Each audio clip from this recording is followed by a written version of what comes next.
बिस्मिल्लाहिर्रहमानिर्रहीम। हालिया दिनों में मरियम नवाज नैब में पेशी के दौरान एक बड़े मजमे के साथ एहतजाज करती हुई आगे बढ़ रही थी कि अचानक उनकी चीख ने सबको चौंका दिया।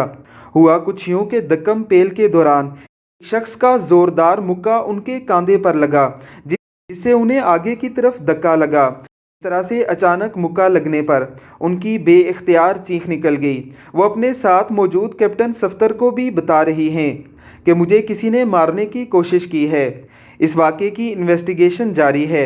ख्याल ये ज़ाहिर किया जा रहा है कि दक्कम पेल के दौरान अचानक से मुक्का लगा है। बाज़ हलकों का कहना है कि उन्हें बाकायदा तौर पर मारने की कोशिश की गई है, और बाज़ लोगों का ये कहना है कि उनके सिक्योरिटी गार्ड ने उन्हें बचाते हुए धक्का देते हुए शख्स के सामने अपना बाजू कर दिया था। गलती से उन्हें मुक्का लग गया है।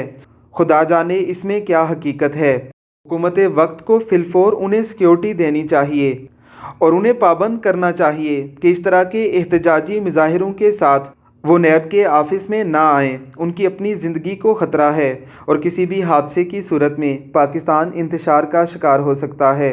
अल्लाह पाकिस्तान को अपने हिफ्ज़ व अमान में रखे। आमीन सुम आमीन।